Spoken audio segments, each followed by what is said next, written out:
Hey guys, Mr. Decker here. This is Unit 3, Lesson 21 on complex sprite movement.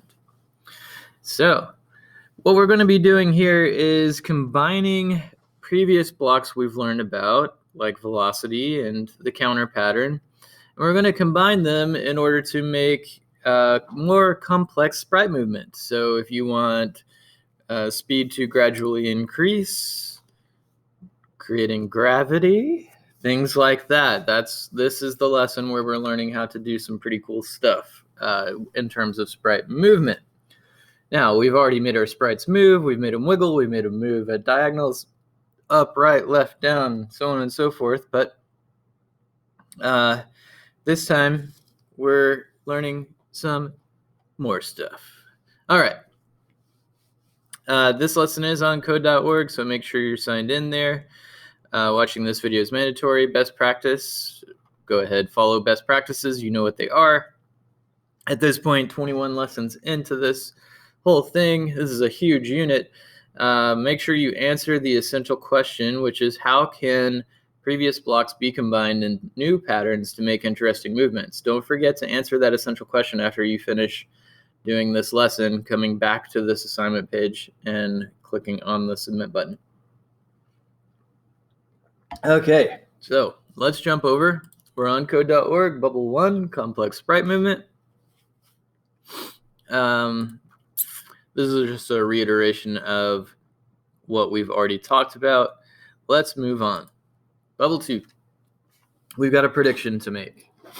Velocity and the counter pattern. Using the counter pattern with a sprite's x and y property makes a sprite move smoothly across the screen. In this program, the counter pattern is being used with the sprite velocity x property instead. Predict. What do you think will happen when the code is run? Why? Once you're ready, you can run the code to find out. So we need to type our answer in here. But first, let's look at what the code is doing. So we've got a sprite being created here at 50x 200y. So it's going to be down here-ish. Well, up here-ish, 200y. So it'll be kind of the center of the screen up and down, but over here, approximately right there is where it's going to start. And then the draw loop says sprite 1 velocity x gets sprite 1 velocity x plus 0.1. Okay, interesting. So we have an established velocity.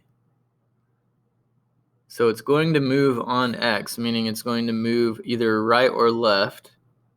And since we're adding to velocity, it's going to move to the right. When the program starts, velocity is 0 because we didn't give velocity a value at the beginning of our program up here outside of the draw loop. If we're adding 0.1 to it every loop of the draw loop, then that means that 30 times a second, it's going to go up by that increment. Okay, so I'm going to predict the sprite is going to move across the screen from left to right, and it will increase in velocity speed as it moves across the screen.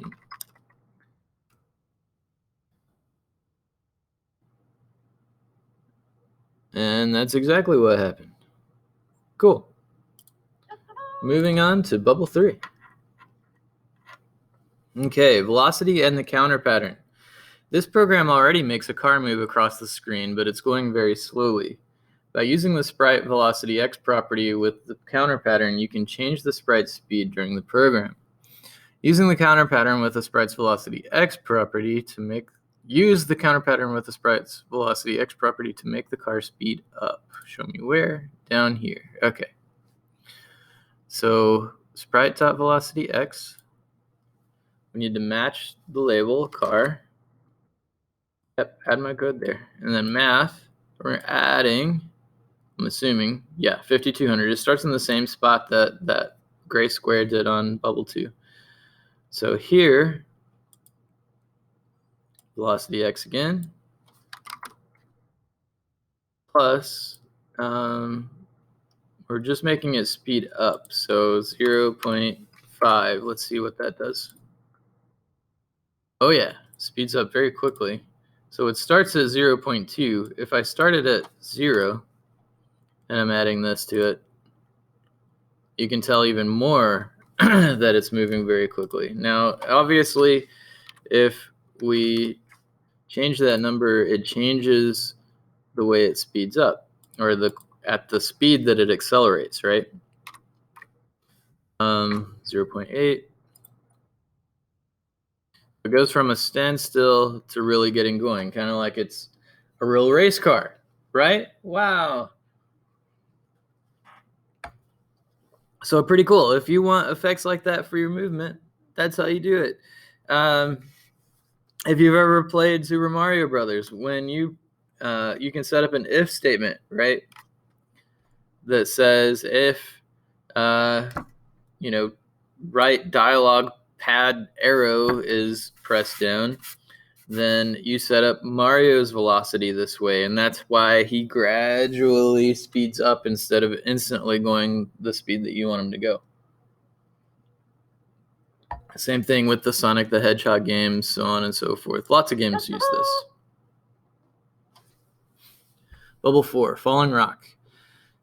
The rock should speed up as it falls down the screen. All right, so what does it do? Just, I'm falling. Oh no. Okay. Use the counter pattern with the sprite's Y velocity to make the rock speed up as it falls. We can do that. We need to use velocity Y, rock. It's a very sophisticated label for our sprite. And gets. So we need to do math, and we're falling, so Y is going to increase. And let's see. Velocity Y again. Rock. So rock velocity Y gets rock velocity Y plus, let's just come up with a number. Oh yeah. Let's do a smaller number. Also, just an FYI, if you really want to dig down to brass tacks on this, you can do hundredths place with your decimals. Very cool. All right, bubble 5. Slowing things down. The car is going to run into the water. Is it now? You'll need to use the counter pattern to slow it down. Let's run and see. Oh, well, he just goes right into the ocean, doesn't he? Here we are on the beach and just, drive right out there. It's cool. The ocean needed more cars. No. Do this. Use the sprite velocity X block with a counter pattern. Okay. Sprite velocity X, match the label. Car, another very sophisticated. And this time we start out with a velocity. And this time I'm going to want to subtract because we're moving this way. I want them to slow down and go that way. So math minus sprites, velocity Y, car, and let's say -1. Let's see what, well, let's see what happens if I do that. Oh no, it's too fast because 30 times a second, guys. It counted down from 10.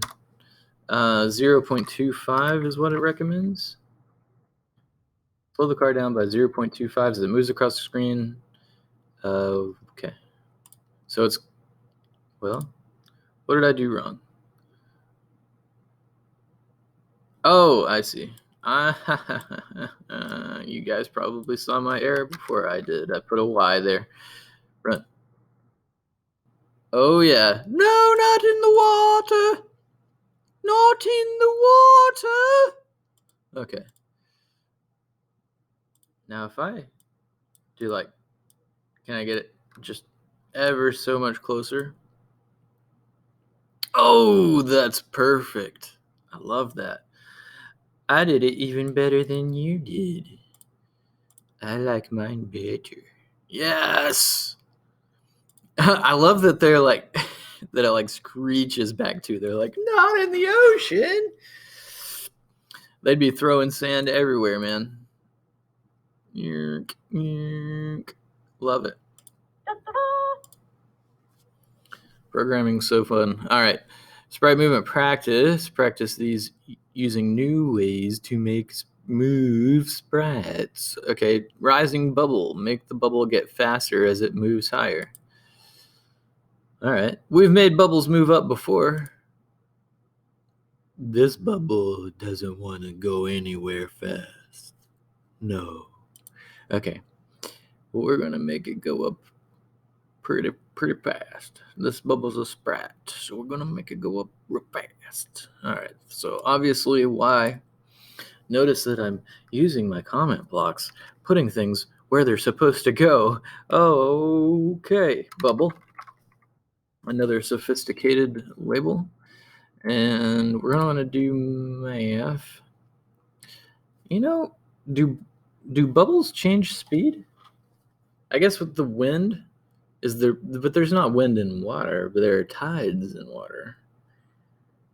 Rising tides, water.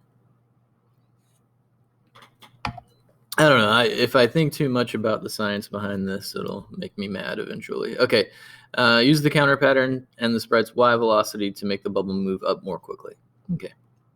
Moving up, so Y decreases. If you ever are like, I don't remember left and right and how to make it go plus or minus, then just, move your cursor along it and pay attention to what the numbers are doing. And then you'll have it figured out. As long as you know that when numbers go up, you're adding, and when numbers go down, you're subtracting, you'll be okay. All right, bubble velocity Y. It might take some guesswork for some of us. All right, wait, what? We're making it go up. Yeah, so we are subtracting. Here I am. Let's see. Velocity Y. And it didn't tell me what value to give it. Also, notice this is a negative, and that's why it's going up. 0.1. Yeah, that's faster. Let's try 0.3. Super bubble. Yeah. All right. Finish. Continue. On to the next one. Slow down and reverse. Well, we just kind of did that with the car. So we'll make the mouse avoid the cat. Run. He technically still avoids the cat, so finish. Because the cat is a little bit derpy there. And I don't know if he even noticed the mouse, did he? But the mouse notices the cat. So we're gonna throw it into reverse. Change gears. Excuse me while I drink my coffee. All right, slow down and reverse. In this animation, a mouse runs past a cat. Let's change it so that the mouse slows down, stops before reaching the cat, then reverses direction like shown on the right. Skirt. Skirt. Okay, that's enough of that.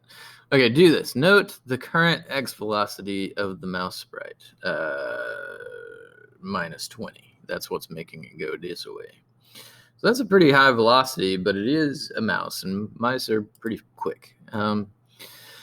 Use the counter pattern to change the velocity so that it approaches 0, then changes direction. Hint, since the mouse starts with a negative velocity, you'll also want to increase it to slow it down. Okay, thinky thoughts. Mouse. I was looking up here like, scenery isn't a mouse, a cat isn't a mouse, but a mouse is a mouse. So let's match the label, mouse. I'm so smart. Okay, math, it's negative. We need to add to it, I think. I hope. Label +1. See if that does it. Run. Oh yeah. Oh, dude, did you see his ears? Hold on. I want to slow him way down. -5. Are his ears wiggling, or am I seeing things? His ears are wiggling. How did they do that? Look at this. What? What? They added frames to it? How do you add? I can animate the motion.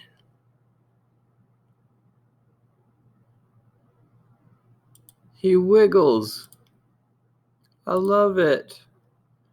I love it. Okay, -20. Eh. And this, I 1, I think is what I did. Yeah. Let's see if I do like 0.9, if I can get him ever so much closer. Okay, we're playing with this 0.8, 0.85. Okay, continuing with 0.82.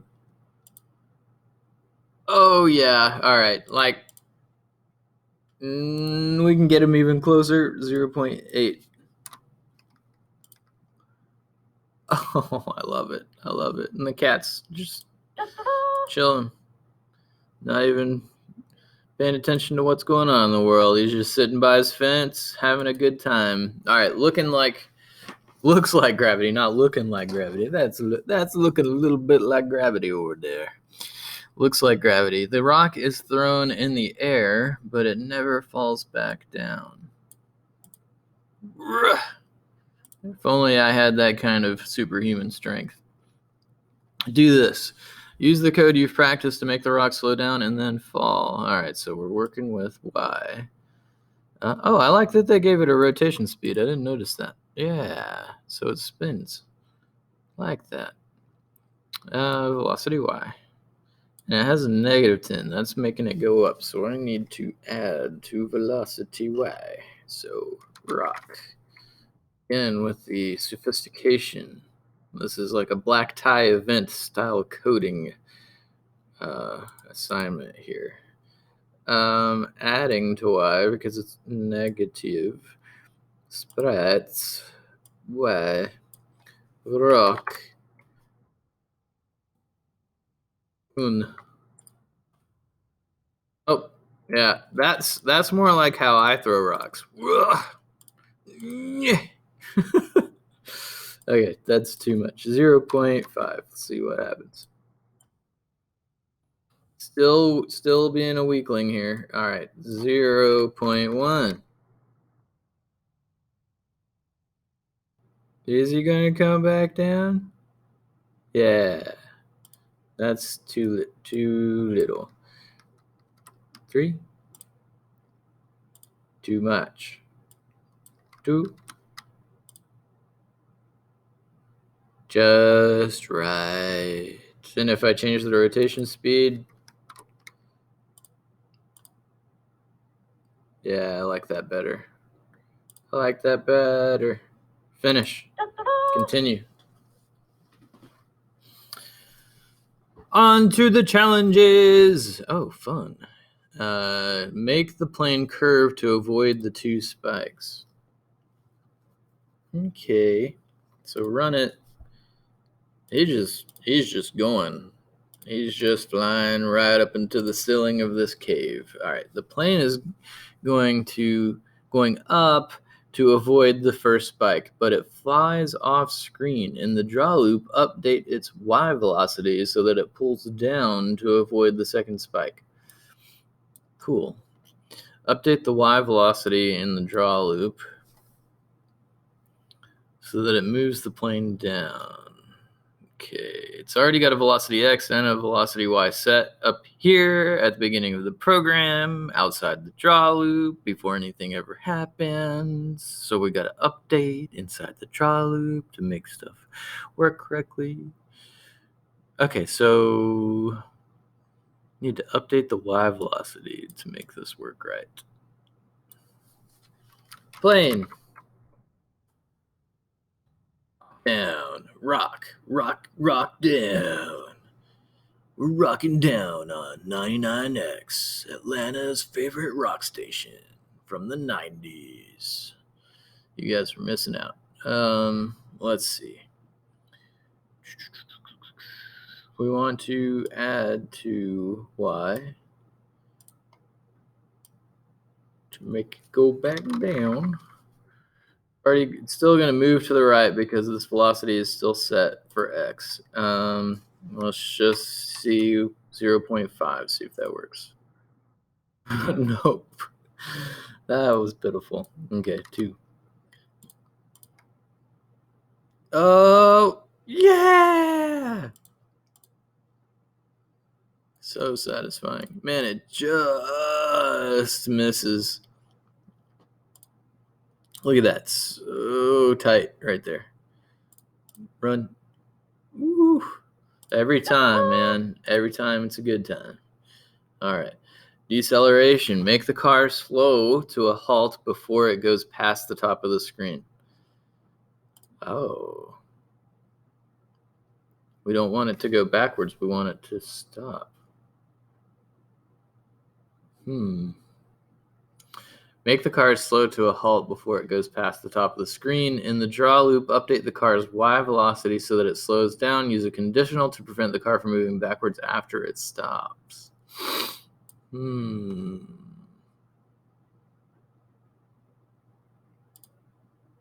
it's going fast too. -15. Okay. So y car velocity y gets math plus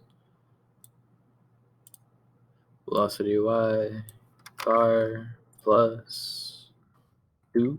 No, that's going to be way too much. 0.5. All right.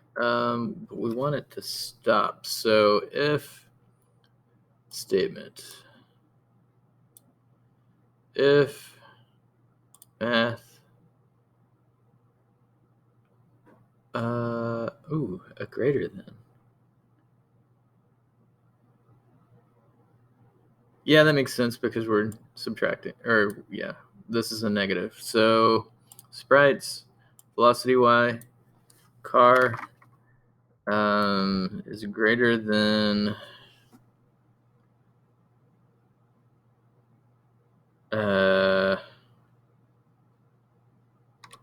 0. Let's see if this works. Then car dot velocity y equals 0.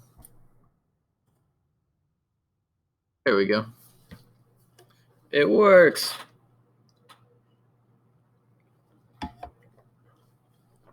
All right. I kind of want to get them further up here. So let's do 4.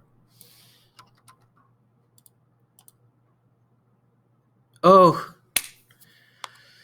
I love it. That's perfect. Right before he crashes. Okay.